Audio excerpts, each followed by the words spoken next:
The summer air hung warm over the quiet street as the grocery courier stepped out of his compact car, balanced 2 paper bags on his forearms, and closed the door with his hip. He had done this route many times, but today felt heavier. The order was large: fresh fruit, oat milk, bread, eggs, and a few treats that needed careful handling. He checked the address again on his phone and read the delivery note twice, the way he always did when the bags had fragile items. The community gate had opened easily with the code sent by the customer, and the path to the main condo building was clean and bright, with neat hedges under the windows. Birds made little chirps in the trees. It should have been a simple stop. Inside the lobby, a tall glass wall let in long stripes of morning light. The tiles were spotless, the kind that made soft echoes when a person walked. A small sign asked visitors to wait near the benches and use the intercom. The courier set the bags on the bench for a moment, checked his phone, and sent the standard message, "Hi, I'm in the lobby with your order." He looked at the directory to confirm the unit number printed in the app. Everything matched. He lifted the bags again, keeping the lighter bag on the side of his weaker wrist, and shifted his weight toward the elevator. He didn't reach it. A voice came from behind him, firm, clipped, and used to being obeyed. "Stop there.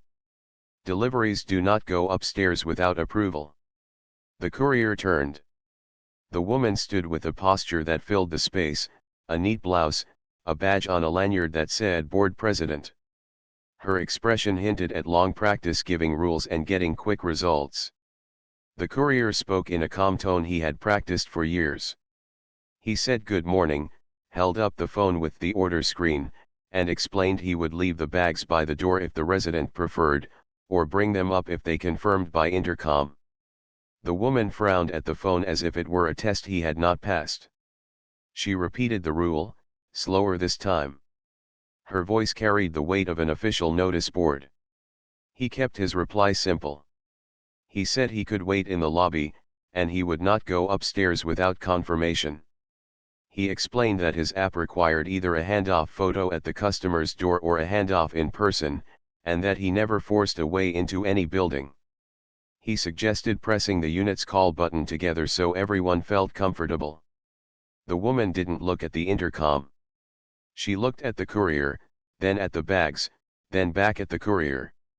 Her eyes narrowed slightly, and the silence stretched in a way that made the room feel smaller. She said he did not look like someone who lived there. The words were not loud, but they held a meaning that was not kind. At that moment, the lobby door opened again and her adult son walked in. He wore gym shorts, a plain tee, and running shoes that squeaked faintly on the tiles. He moved with the confidence of someone used to taking charge, long strides, shoulders back, jaw set. He looked at the bags, then the courier, and said, "Those are ours. Hand them over." He didn't look toward the directory or the order screen. He didn't ask a question, he gave a command. The courier kept his voice even and said the bags were for a unit across the street, in the sister building with the same name but a B on the sign. He showed the screen again. It clearly listed the other building's address, the unit number, and a note from the customer that they'd be home. The son waved off the phone like it was a small distraction. "We ordered groceries too," he said. "Just leave those. We'll sort it out." His tone had a casual power that told the courier this was not the first time the man expected strangers to follow his words. The courier felt a small knot form in his stomach, not anger, not fear, just the tired awareness that this could become complicated. He had been in scenes like this before, where facts did not matter at first and tone mattered too much. He glanced at the time on his screen. Each minute counted on a delivery route. Each misunderstanding could cost a rating, and ratings kept him on the schedule. He tried again, slower, gentler. He explained that he could not give the bags to anyone except the person named on the order. He pointed to the item list and the order number. He offered to call the customer on speaker so the woman and her son could hear the greeting and confirm. He even offered to park the bags near the front desk for a moment while he walked across the street to check the other building's entry. The son stepped closer, not in a loud way, but in a way that made the distance small. "Just give them," he said. "I don't have time." The courier shifted his stance, keeping his elbows tight so the bags stayed steady. He did not move back. He did not speak fast or slow, he spoke clear. The woman pulled out her phone. "I don't like this," she said, more to the room than to him. "I'm calling." She dialed with brisk taps. The courier understood what she meant before she said it, the emergency line. He had a small, practiced routine for moments like this. He took a slow breath. He set the bags down on the bench so the handles would not tear. He opened the in-app camera and began recording, tilting the phone so it captured the lobby clock, the building address on the wall, and the bags on the bench. He narrated in a steady voice, the time, the order number, the name of the building, and the fact that he had not attempted to go upstairs. He did not raise his voice. He did not accuse anyone of anything. He spoke to the camera the same way he would read a receipt. The son made a face like the recording annoyed him. He held up a small leather wallet with an ID inside. He did it fast, with a short flick of his wrist, and said he would handle it. The wallet closed as quickly as it opened. The courier did not see the details. He did not need to. The tone told enough. The courier kept filming in silence. He knew from experience that words could bounce around a room, but video held still. Near the mailboxes, two neighbors had paused to sort letters. A man with gray hair and a blue cap looked over his shoulder and then looked again. A woman with a bright scarf put her envelope aside, took out her own phone, and began recording too. She did not say anything at first. She just watched. Her eyes moved from the bags to the woman on the phone to the son with his jaw set. The neighbor in the cap stepped closer, not into the middle, but close enough to see the order screen when the courier showed it again.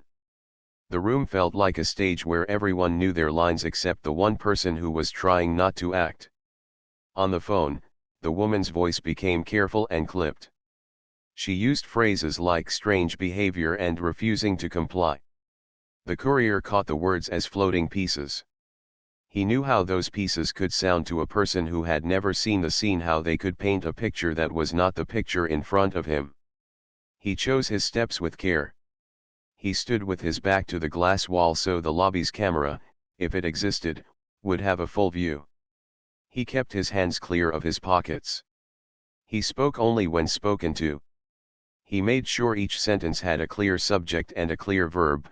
"I am waiting for the customer. The order is for Building B. I am not going upstairs."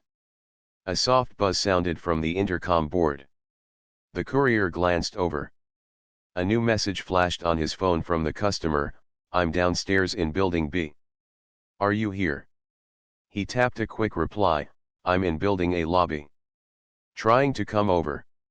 He raised his eyes and said, open-handed, that the customer was in the other building and he would be on his way as soon as they were done here. He did not say who was blocking him. He just said he needed to go. The woman lowered her phone at last, her expression set in the clean lines of a person certain she had done the right thing. "Stay," she said. "Someone is coming." The courier thought about leaving anyway. He considered the risk.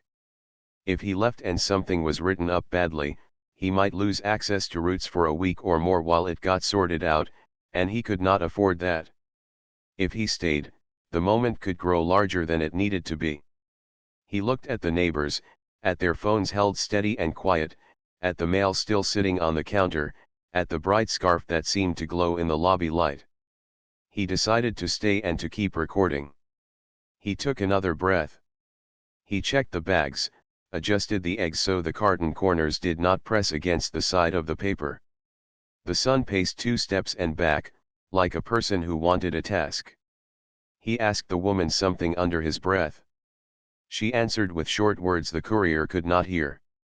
Then the son looked at the courier again. His face had the flat look of someone who believed his view of things should become the official view of things. "We'll fix this," he said, almost as if it were a favor. The courier did not answer. He knew from experience that silence could be a soft wall that kept a moment from getting worse. He thought of his mother's advice from years ago: keep your words light and your proof heavy.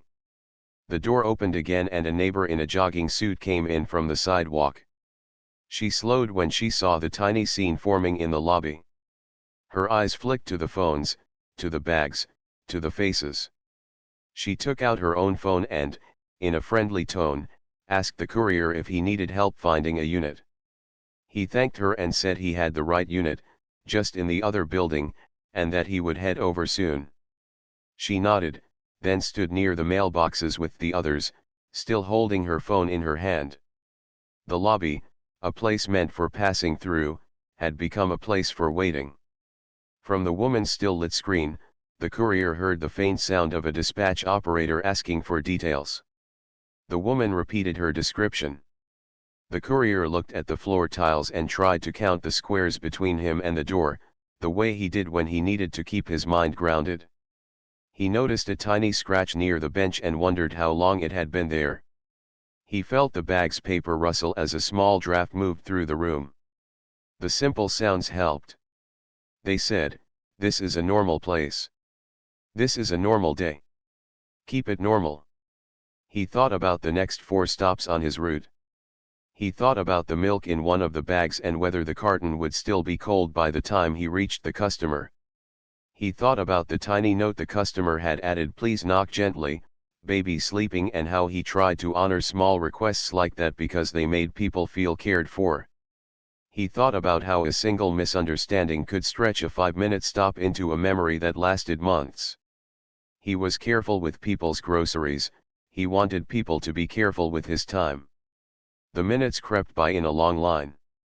The neighbors kept filming in quiet stillness, like witnesses who knew that staying calm was its own kind of help. The woman stood with her chin up, her voice low now as she confirmed the street, the building, the lobby. The son folded his arms. The courier watched the changing light on the glass wall as a cloud moved across the sun. He thought of the road outside, of the second building across the way, of the customer waiting with a sleeping child, of the message on his screen that read, "I'm downstairs." He did not sigh. He did not shake his head. He stood still and let the video record the shape of the truth. Then, faint and far at first, came the sound of a siren. It was soft, like a radio in another room, and then it grew a little louder, then a little more. The courier kept his eyes on the bags and his phone. He did not speak. The neighbors did not move. The son looked toward the door with a small lift of his chin. The woman's fingers closed around her phone as if it were something precious.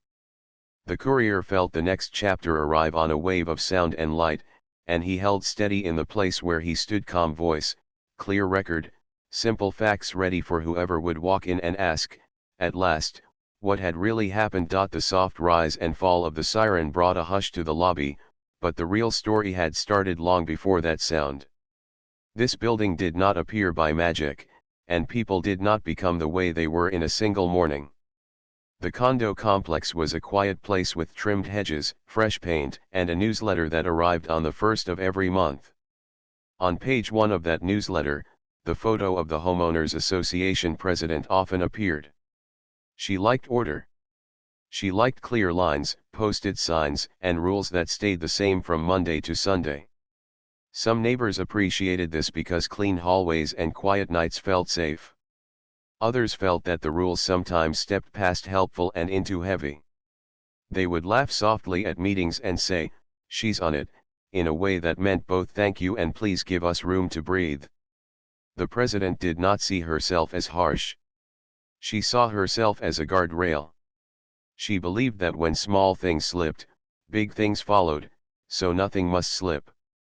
If the pool opened at 9, then at 8:59 she would still keep the gate closed. If 2 packages rested in the mailroom for longer than 2 days, she would send a reminder with a gentle tone that still felt like a warning. In her view, couriers were guests, and guests needed clear guidance. She wore a little lanyard badge not because it gave her power, she told herself, but because it told people who to ask. Her son had grown up watching her love of order, and he chose a life that ran on it. He worked in law enforcement, rising step by steady step. He kept a tidy desk, short notes, and quick answers.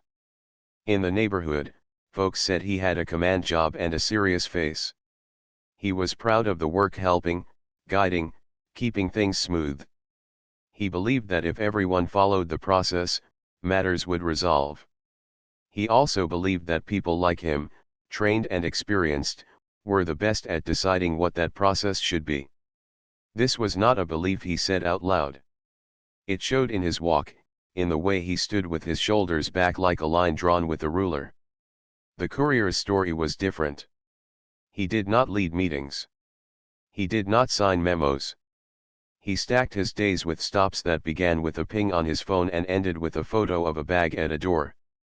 He liked honest work, the kind where effort matched reward. He woke early, he checked his coolant bag, he treated bread like it was a sleeping bird, and eggs like they were tiny promises he must not break. His ratings mattered. 5 stars meant more routes and less waiting, anything under that meant he would get fewer offers. He had learned the rhythm of the app, the way a thumbs up could keep him busy for a week and a small complaint could close doors for a month. He kept a notebook in his glove box with names of buildings that had tricky gates or kind concierges who helped. He also carried invisible things, a reminder from his mother to speak gently, a note to himself that calm is stronger than volume, a list of small steps for when situations grew tight. Step 1, breathe. Step 2, keep your words short. Step 3, point to facts that can be checked. Step 4, record, not to argue, but to show. These steps did not come from a book. They came from experience. Once, a person tried to take a bag that wasn't theirs and left a low rating when he would not hand it over. He had learned to use the app's tools and to create a clear record. Inside this building, rules lived not only on paper but also in practice. The HOA had voted to keep delivery people in the lobby unless a resident buzzed them upstairs. The sign said as much. At the same time, the platform that sent the couriers jobs asked for a handoff photo at the customer's door or a direct handoff to the customer. These two ideas did not fight on most days, because the intercom solved the gap. Resident confirms, courier rides up, photo taken, done.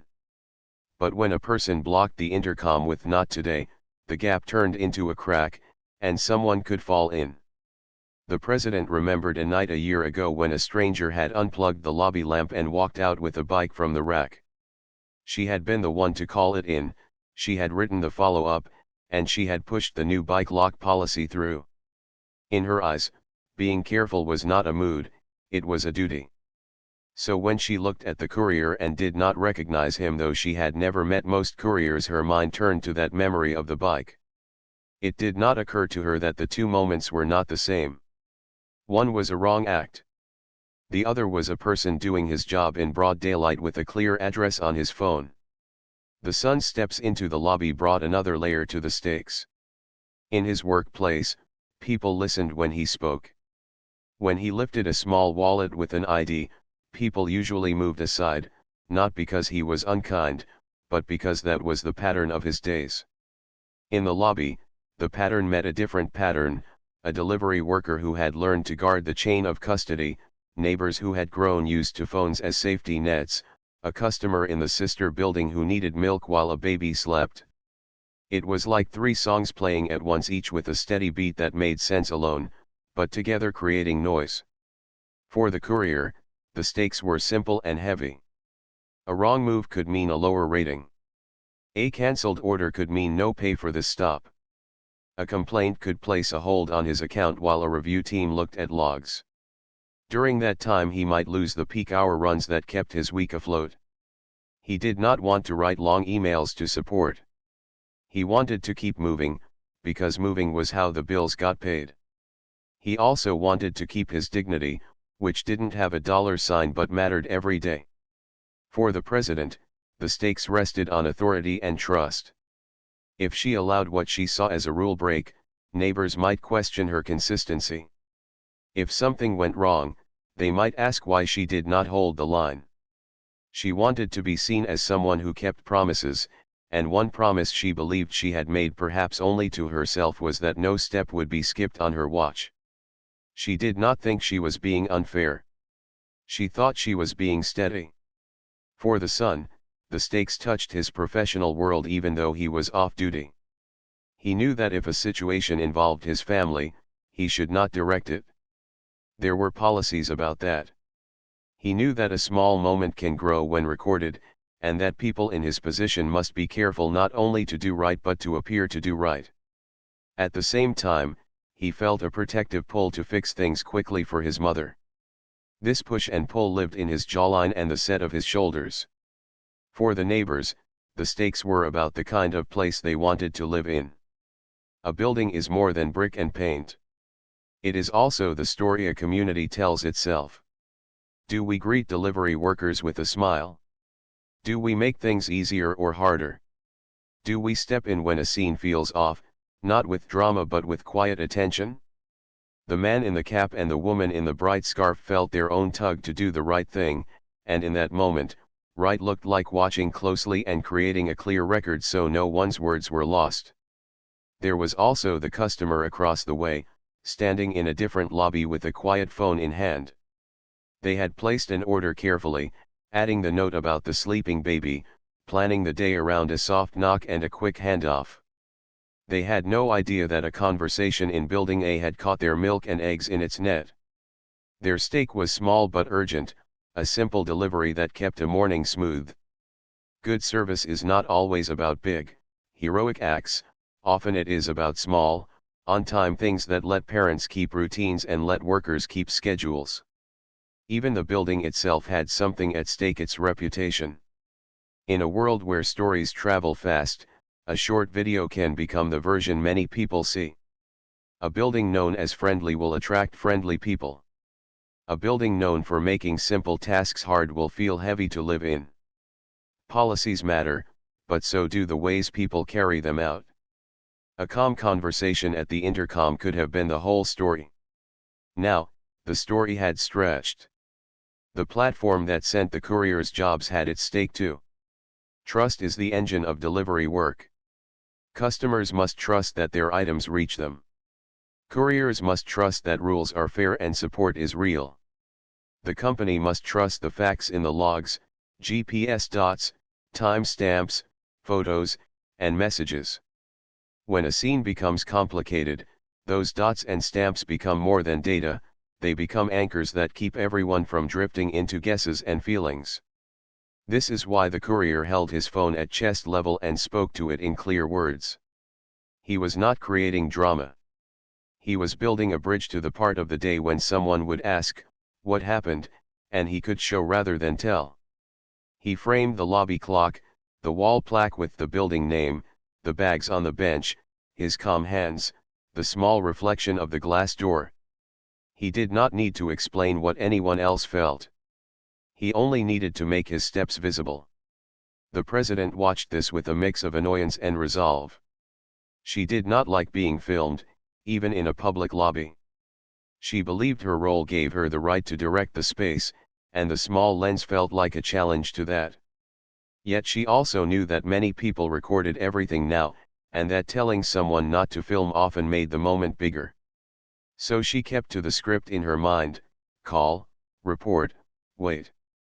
The son shifted his weight from one foot to the other. He knew that when another unit arrived, he could not be the one to decide the outcome. That knowledge pressed against his habit of leading. He did not like feeling out of step in his own lobby, next to his own mother, with grocery bags that might have been his but were not. In another version of the world, he might have laughed, checked the label, and walked the courier across to Building B. In this version, the gears had already turned. As the siren neared, the courier felt two truths at once: that help can bring calm, and that attention can bring risk. He checked the text from the customer again and sent a polite update: delayed by building staff, heading over soon. He pictured the baby's quiet face, the light in the other lobby. He reminded himself that most days go right and that this day still could. The neighbors, for their part, stood like quiet bookends on the scene. They were not angry. They were not cheering. They were steady. Later, if asked why they filmed, they might say, because light helps, which is simple and also wise. If asked what they wanted, they might say, fairness, which is a small word that carries a big weight and does not require a speech. The stakes, then, were not only about one person getting milk and another person keeping a rating. They were about the kind of thread that ties people together in a shared place. Rules matter, yes. So does respect. So do facts. So does tone. And so does the decision, in a tense minute, to slow down instead of speed up. The siren softened as the vehicle eased near the entrance. The courier did not move. He set his feet a little wider for balance, not to look strong, but to stay steady.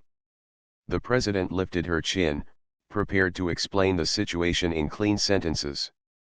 The son squared his shoulders, half ready to step forward, half remembering he should not.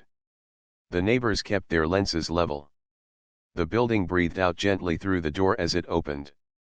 By the time the first responder stepped into the lobby, the background was already written in the room: the posted sign by the intercom, the badge on a lanyard, the quiet phones held like lanterns, the paper bags resting on a bench as if they were a clock that had paused.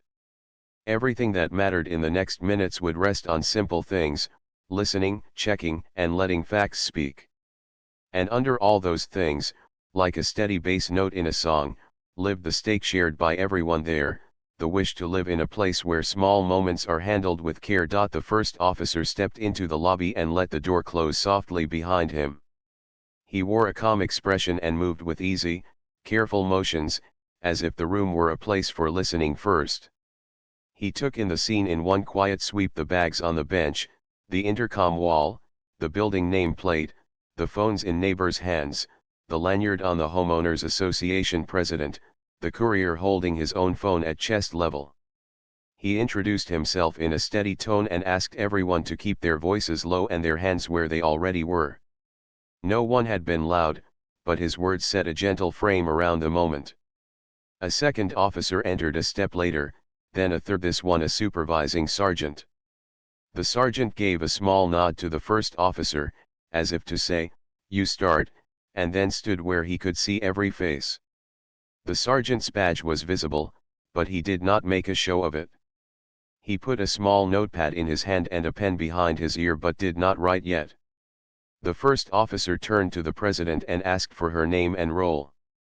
She answered with crisp clarity, giving her full name and the words "board president." He thanked her and asked her to share, in short sentences, what led her to call. She explained that a delivery worker had entered the lobby and she did not approve him going upstairs without confirmation. She said he did not comply with her directions and that she felt uneasy, so she called. The officer did not argue and did not nod in agreement. He simply said, "Thank you," and then asked, "What rule applies here?" She pointed to the posted sign and said deliveries should wait for resident approval. The officer stepped over, read the sign, and took a photo of it on his department phone. Then he turned to the courier. "Sir, your name please, and what is your task here?" The courier gave his first and last name and held up his app screen so the officer could see the order number, the customer name, and the address. The officer leaned in a little, careful not to step too close, and read the details. The app showed Building B across the street. The officer asked, "Were you planning to go upstairs here?" The courier said no, he had intended to wait in the lobby, use the intercom, or cross to Building B after confirming. He added that he had messaged the customer and that the customer was waiting downstairs in the other building. He kept his words short and clear. The sergeant, who had been listening without speaking, asked the second officer to check the building's front camera if the property agreed. The president hesitated, then agreed, because she felt sure that the video would show the courier walking in and stopping at the bench. The second officer asked the concierge desk really just a wall panel and a key cabinet if there was recorded footage. A maintenance staffer arrived with a small tablet used for lobby cameras and held it out. Together, they scrolled back 2 minutes. The screen showed the courier entering calmly, putting the bags down, tapping his phone, and waiting. No rushing, no attempt to access the elevator, no raised voice. The second officer made a small note of the time stamp. While this happened, the president's son stepped forward a few inches and lifted his wallet with a fast flick. "I can explain," he said, his voice trying to be helpful but tilting toward control. The sergeant lifted a gentle hand. "Sir, are you working a shift right now?" The son said he was off duty. The sergeant nodded once. "Thank you. Because you're connected to this location and call, please step back and observe. We'll handle it." The son opened his mouth to add more, then remembered the policy he knew well. He took a measured step back and stood by the mailboxes. The neighbor's phone stayed quiet and steady. The first officer now asked the courier, "May I see your order screen up close so my partner can record the order number?" The courier turned the phone so it was readable without handing it over. The officer read the number, the time stamp, and the address again. He asked the courier to scroll to the messages. The courier did. The sequence showed, "I am in the lobby of Building A," followed by the customers, "I'm in Building B," followed by delayed by building staff, "heading over soon." The second officer took note of the time stamps and asked, "Would it be okay if we call the customer to confirm?" The courier said yes. The sergeant looked to the president. "Ma'am, do you have a written policy we can review? A copy would help us explain our next steps to everyone." She had a binder in the nearby office. She brought it out and opened it to a section marked Deliveries. The text said deliveries should wait in the lobby until residents approve entry by intercom. It also says, the sergeant read aloud, that residents may also arrange for front door handoff if they are present. He said this in a neutral tone, not to argue, but to draw the line under the words. That is the case today. The customer is downstairs in Building B. The first officer placed a short call to the customer from the lobby phone on speaker, introducing himself and sharing only what was necessary. The customer confirmed they were in Building B with their door fob, waiting near the entrance. The officer thanked them and promised, "We will resolve and send the courier over." The son shifted his weight again as if he wanted to ask how long this would take. The sergeant turned slightly his way and said, "Thank you for your patience." It sounded simple, but it had a clear message wrapped inside: stay in the observer lane. Now the moment reached its bend, the place where the day could turn one way or the other. The sergeant spoke to the president in the same steady voice he had used since he arrived. "Ma'am, your goal is building safety and proper process. The courier's goal is to deliver to the correct address and follow his platform's rules. Those goals are not in conflict today." He pointed, kindly, to the sign again and then to the order screen. "This sign asks for confirmation before going upstairs." He did not go upstairs. He waited. The president pressed her lips together, not as defeat but as concentration. She looked at the tablet with the lobby video, then at the message on the courier's phone, and then at the bags. The sergeant continued, "Here's how we will proceed. We will escort the courier across to Building B for a proper handoff, and we will note that no building rule was broken. We will also document the call, including the time, the video, and the confirmation from the customer." He paused. "Going forward, for deliveries, it will help to start with the intercom before making an emergency call. A call to the non-emergency line fits better for questions like this." His words were soft, but the meaning was firm. The neighbor's eyes flicked between the faces in quiet relief. The energy in the room lightened by a small but real degree. The president took a careful breath. "I was trying to be careful," she said, and for the first time her voice had a thread of softness. The sergeant nodded. "We see that. And we appreciate that you allowed us to review the camera and policy. That helps everyone." He turned to the courier. "Sir, thank you for waiting and for keeping your record clear.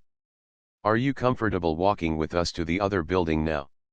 The courier said yes and added that he wanted the customer to get their milk before it warmed. A faint, shared smile passed through the group. It was the first easy thing all morning. Before anyone moved, the first officer spoke to the neighbors. "Thank you for standing by. If you choose to share your video with our unit for the record, here is a case number." He held out small cards. The woman with the bright scarf took one and nodded. The man in the cap did the same. No one argued, no one cheered, and that was the best sign of all. Calm had returned to the space where calm belonged. The sergeant then addressed the president's son once more, not unkindly. "Sir, one more reminder. In situations that involve family or your home building, please let on-duty units manage start to finish, even if you think it will be faster to step in. It protects you, and it protects the process." The son's face held a tight line for a second, then softened just a little. "Understood," he said. It was one word, but it mattered. He put his wallet away and stepped to the side like a curtain letting light through. The first officer lifted one of the bags lightly to test the weight and offered to carry it to save time. The courier smiled and said he appreciated the help but would carry both. It was his responsibility, and he had his own way of holding them so the eggs stayed safe. The officer respected that and held the door instead. The small kindness felt like oil on a hinge. The building exhaled again as the door swung open to the gentle brightness outside. They crossed to Building B together, the courier with his steady steps, the first officer a half pace behind, the sergeant a half pace behind him, and the second officer walking slightly ahead to let the doorman know they were arriving. The street between the buildings was quiet, lined with small trees whose leaves made a soft sound in the late morning air. The courier could feel the shift in the day. The knot in his chest loosened. He glanced at his phone. The customer had sent a small thank you emoji, which did not fix everything, but it made the path feel smoother. Inside Building B, the doorman recognized the officers immediately and stepped back with a nod. The courier spotted the customer near the entry, holding a stroller with one hand, pressing a finger to their lips to say, "Please be quiet, the baby is asleep." The courier smiled, lifted the lighter bag first, and placed it gently in their free hand. Then he set the second bag in the stroller basket, careful not to bump a dangling toy. He took the required handoff photo with their permission, a quick, respectful click, and then put the phone away.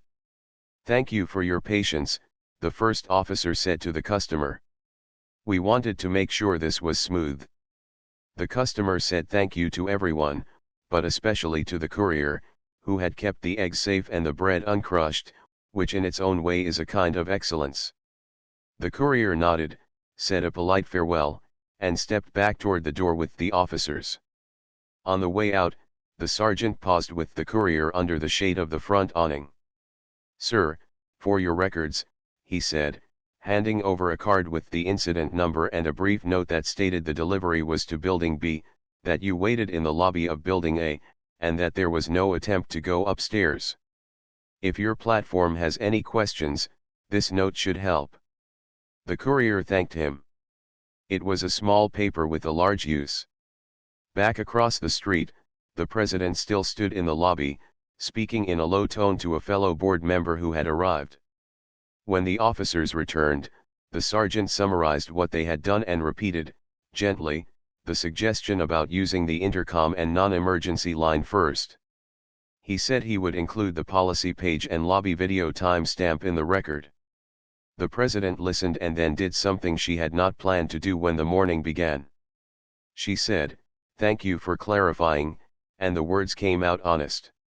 She loved order, and she had just seen a better way to keep it. The turning point was not a shout or a grand gesture. It was a string of simple, careful steps, listen, check, separate roles, confirm facts, choose the right path. It was an off-duty voice stepping back, an on-duty team stepping in, a community watching with quiet care, and a worker holding his ground with calm proof. It was a handoff photo taken in the right building and a small card that said, in clean letters, what really happened. As the officers prepared to leave, the first officer glanced back at the bench where the bags had rested before all this began. The bench looked the same as it had an hour ago, plain, sturdy, unremarkable. Yet the room felt different. A lesson had landed without anyone having to raise a voice. The sergeant tipped his head to the neighbors, who lowered their phones and slipped them into their pockets, their roles finished. The building doors closed, the street returned to its soft sounds, and the day, at last, moved forward. The courier's app buzzed gently with his next stop. He headed to his car, steady as always, carrying not just his cooler bag and notes, but the quiet knowledge that simple truth, shown calmly, can turn a hard moment into a better one. The next morning began before sunrise, the way most of his mornings did. The courier warmed his car for a minute, checked the cooler bag, and looked over the day's first 3 stops. His hands moved in their usual rhythm, but his mind kept returning to the lobby from yesterday. He opened the delivery app to read any notes on his account. A yellow banner sat at the top, incident reviewed. Provide any supporting details if available. It was not a punishment, but it was not nothing. He took a quiet breath. Then he reached into the glove box for the small card the sergeant had given him. He typed the case number into the app's reply box and attached the short video he had recorded. His message was simple: order for Building B waited in Building A lobby. Escorted by officers. Completed handoff. Please see case number and video. He pressed send and watched the spinning wheel for a second, then tucked the card back like a lucky coin.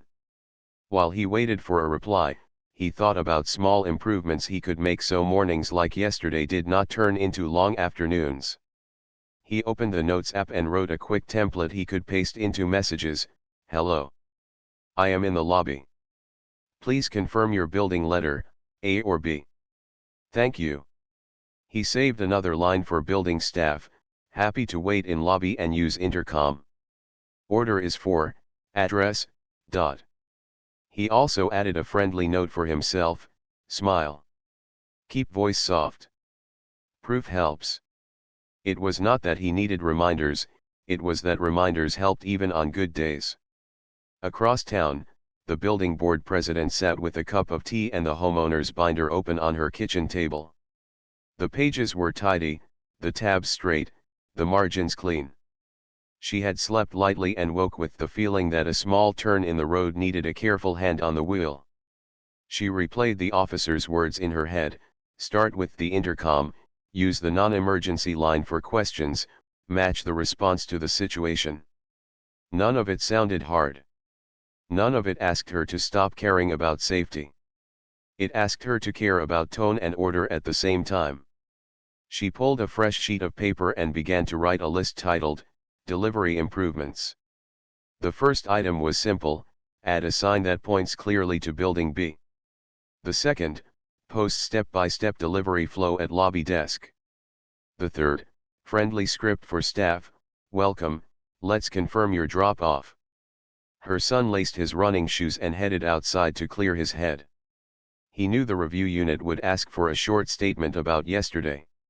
He did not dread it, but he also did not enjoy it.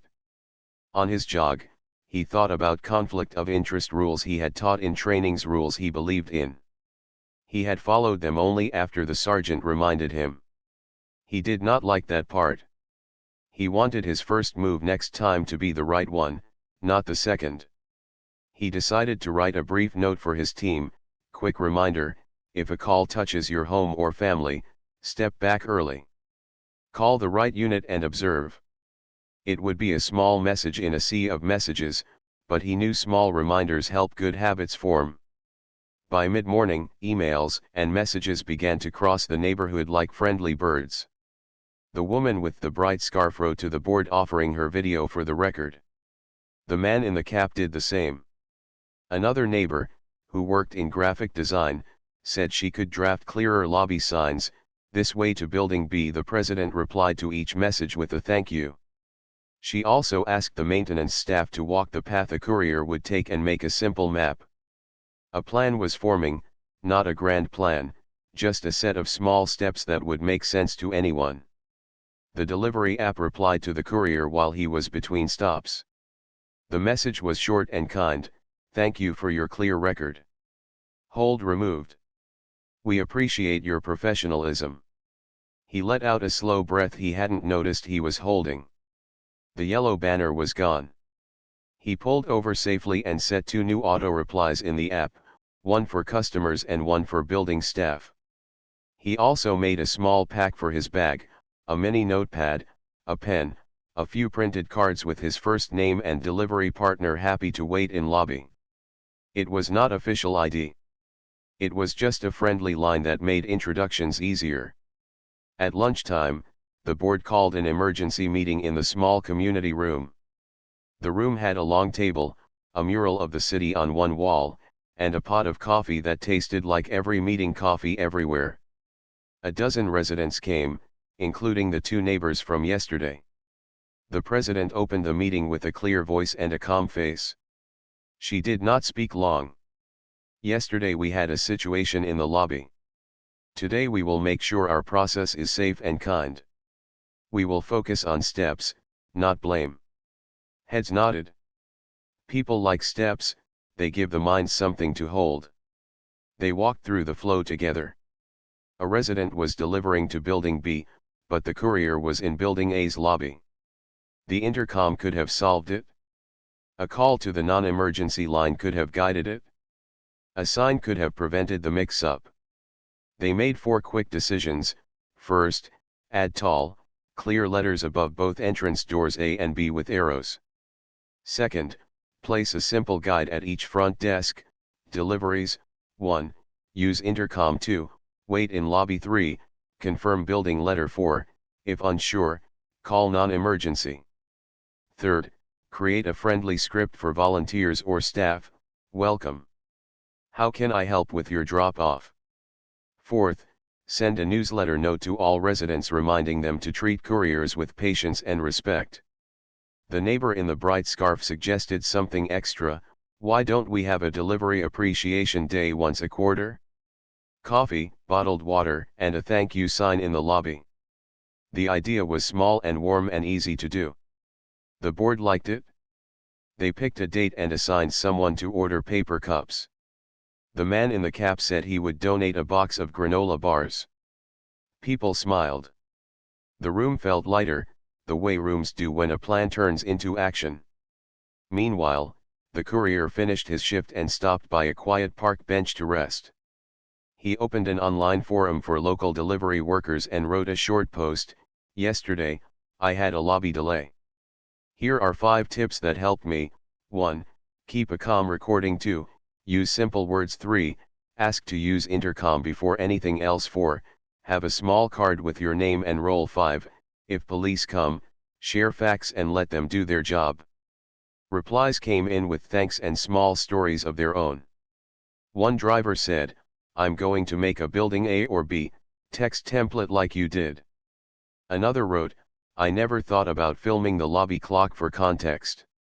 Smart. The courier smiled. Sharing made the hard part feel useful. The president spent the afternoon drafting a 1-page delivery and courtesy guide. She kept the language simple: "We welcome couriers.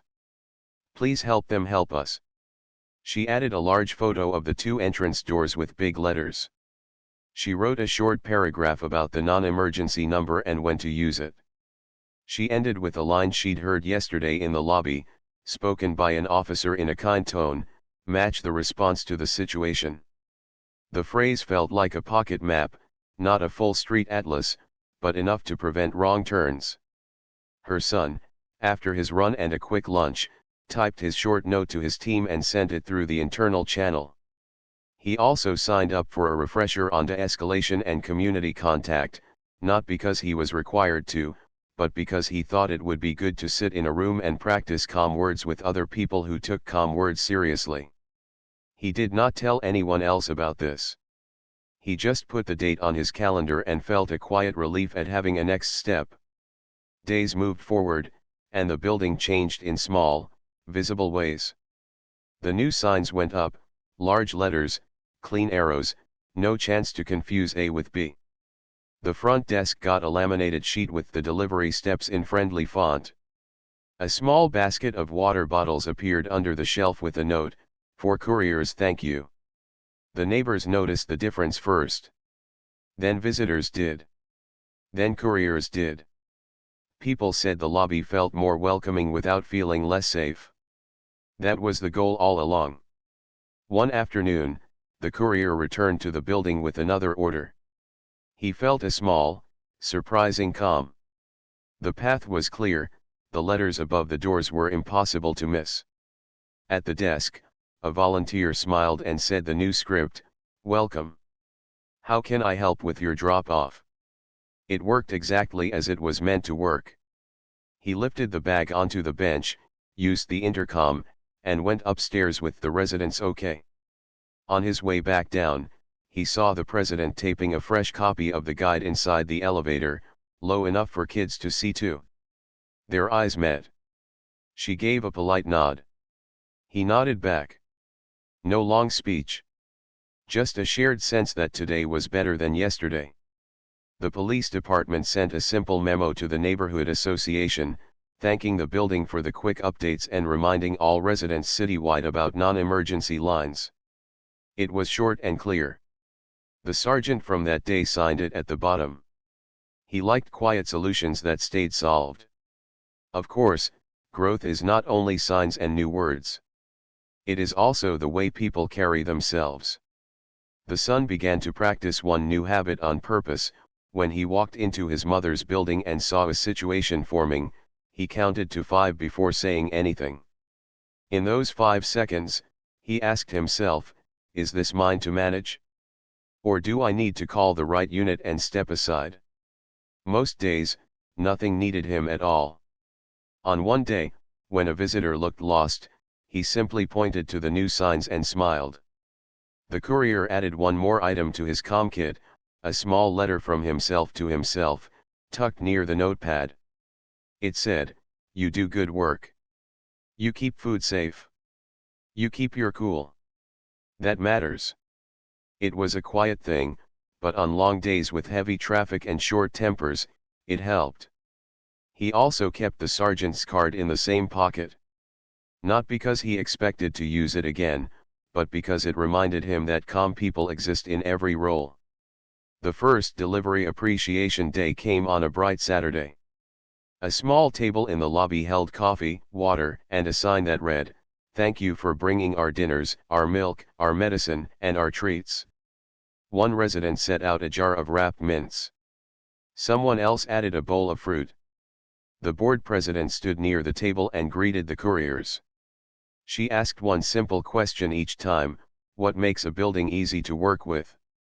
Answers came in short, helpful phrases, clear signs, intercom that works, staff who say hello, no one rushing me, a place to set the bags, a cart if the order is heavy.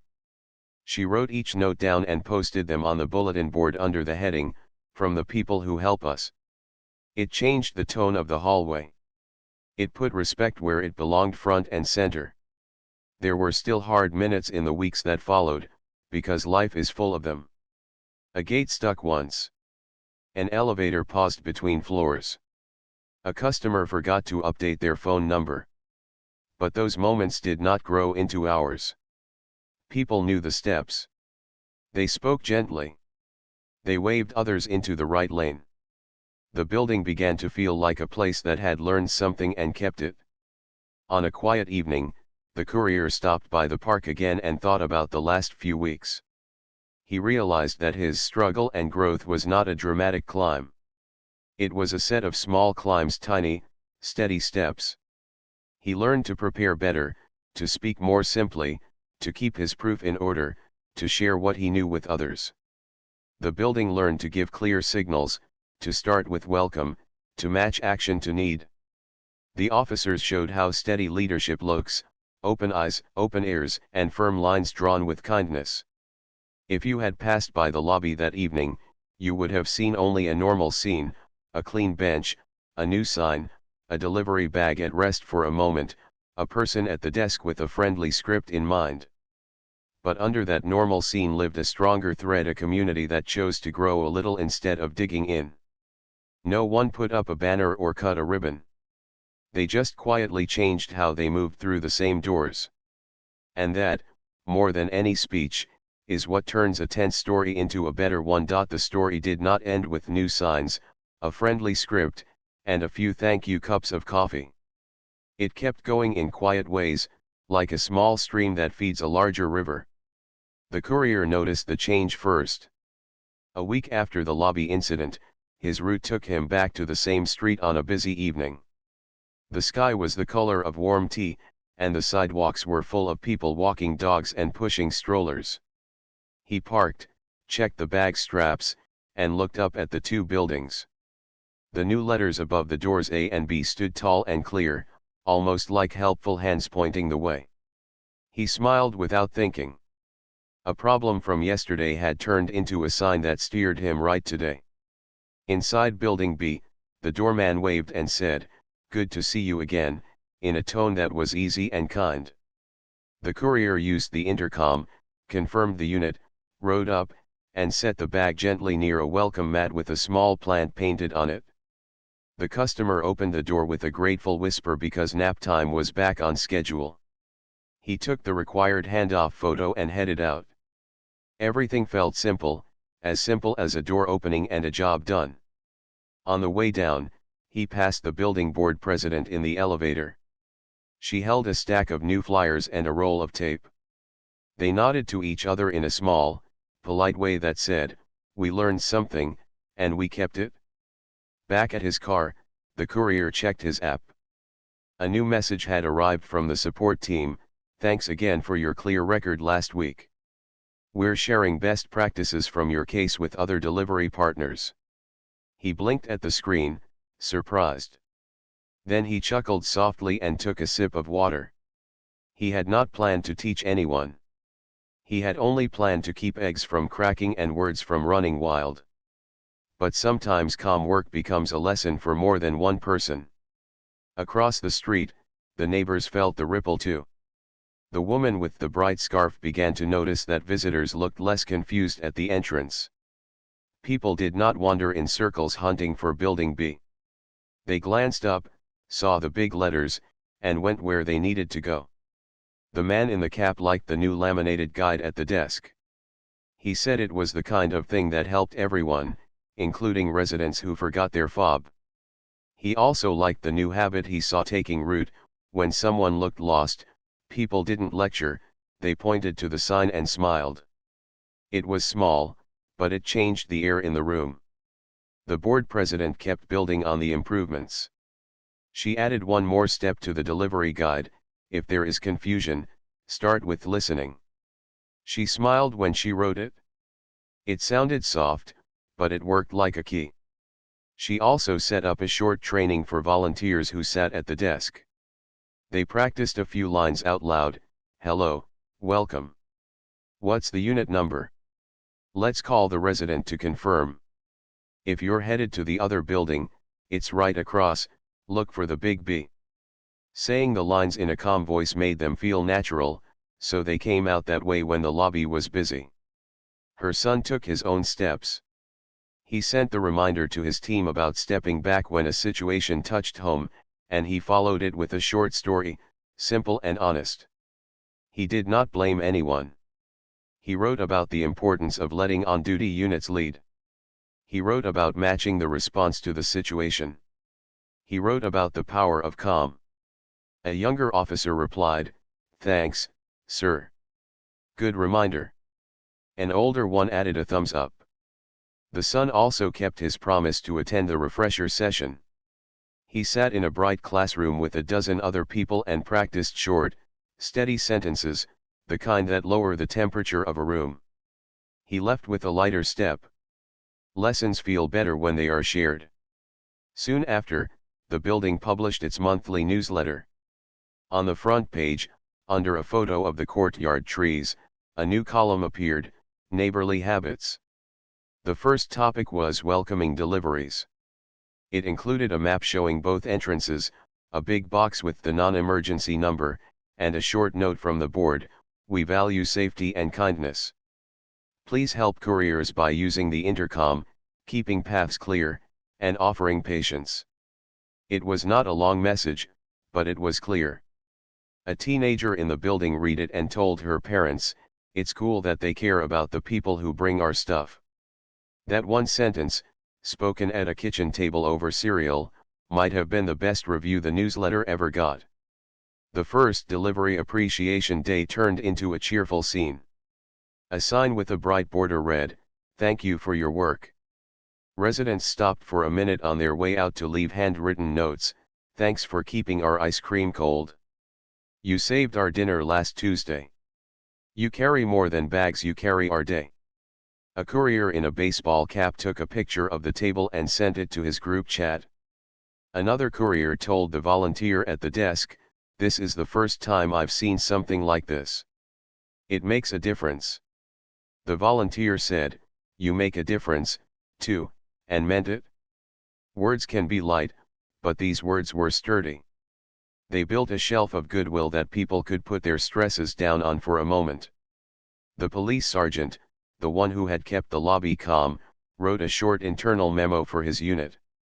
He described the steps they took that day: listen first, check posted rules, review available video, separate roles, and confirm with the customer. He underlined one line, "A steady tone is not the same as a soft stance." His point was clear. Calm does not mean careless, it means focused. He also shared a list of phrases that help: "Let's look at the facts, show me what you have, here's the best next step." The memo circulated quietly. Not a headline, not a press release, just a working note that made the next hard moment easier. Weeks passed. The courier's ratings held steady at 5 stars, with a few kind comments from residents who liked his prompt messages and careful handling. He joined a local meetup for delivery workers and brought copies of his simple templates. He stood by a picnic table, answering questions about tricky buildings, how to frame a useful video, and how to keep your voice level when you'd rather rush. He ended with a line he had learned in the lobby, "Keep your proof heavy and your words light." People nodded. They wrote it down. The board president set one more small goal: to meet a few delivery partners by name. Every Friday afternoon, if her schedule allowed, she spent 15 minutes near the front desk. When a courier came in, she said, "Welcome," with a real smile. If there was time, she asked, "What can buildings do better?" She kept their answers in a notebook. She noticed a pattern: the best buildings were not the ones with the strictest rules, or the loosest ones, but the ones where rules were clear and kindness came first. She shared this at the next meeting. Heads nodded. A neighbor who worked nights said, "Kindness helps me too when I get home tired." That comment slid into the minutes and stayed there, like a quiet star. Her son also noticed a shift in himself. On a Saturday, he walked into the lobby to drop off a bag of oranges for his mother. A visitor looked lost in front of the directory. The son felt his old habit rise, the urge to direct, to take over.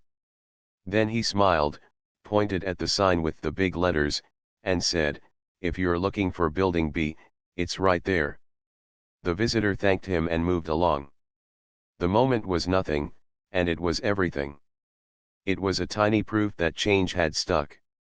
One afternoon, the courier got an unexpected message from his platform.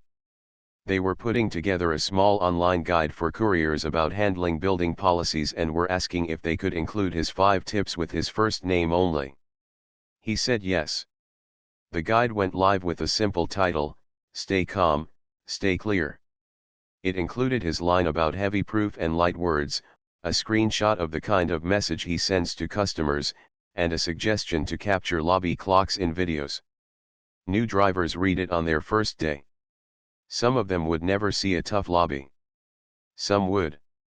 Either way, they would carry a few extra tools in their pocket. The neighborhood as a whole felt the difference too. Little kindnesses began to stack up. Someone added a small folding cart near the desk for heavy orders. A parent teaching a child to read used the big A and B letters as practice, turning the entrance into a simple game. A resident who worked in maintenance started labeling tricky switches and doors with clear tags. These were not big acts, but together they made a place feel cared for. You could feel it in the way people held doors a second longer and said thanks a little more. On a clear evening, the board hosted a short community chat called Neighbors and Helpers. The sergeant came, the courier came, the woman with the bright scarf came, and so did a handful of residents. They sat in a circle of chairs. There were no microphones, no formal speeches. People shared small stories, a package left safe, a babysitter greeted kindly, a mistaken doorbell handled with patience. The courier spoke last. He kept it short. "I just want to do a good job," he said. Most days, that means a straight line from store to door. On the days when the line bends, it helps when people stay calm and stick to the facts. The room was quiet for a second, the good kind of quiet. Then people nodded and clapped in a soft way that fit the moment. What began as a tense scene in a lobby became, over time, a new habit in a whole block. The lesson was not complicated, but it was strong. Systems work best when real people use them with care. Signs matter. Scripts matter. Numbers to call matter. But most of all, tone matters. The choice to start with welcome, to ask before assuming, to call the right line, to let the right people lead, and to keep a record that tells the truth without adding heat. For the courier, the takeaway was simple and personal: preparation and calm are tools as real as a cooler bag and a car key. He kept using them, and they kept paying off. For the board president, the takeaway was steady and proud: order and kindness are not rivals, they are partners. When she held them together, the building ran better. For her son, the takeaway was professional and human: leadership can mean stepping back so trust in the process grows. For the neighbors, the takeaway was communal: a few seconds of attention can turn a hard moment into a safe one. If someone asked, months later, what happened in that lobby, the answer would be short. A courier came to do his job. A rule met a habit. People paused, listened, checked, and changed a few things. That is all, and that is a lot. Because the best endings are not loud. They are steady. They leave a place better than they found it. They leave people a little wiser and a little kinder. They turn a heavy morning into a lighter season. And that is where the story rests: in a neighborhood that learned to welcome the hands that carry its groceries, in a building with letters that point the way, in a team that remembers to match the response to the need, and in a worker who still treats bread like a sleeping bird and eggs like tiny promises. The next time he pushed through those glass doors, the light fell across the tiles just as it always had. But now, the path was clearer, the voices gentler, and the work, his work, their work, felt like a shared task done well.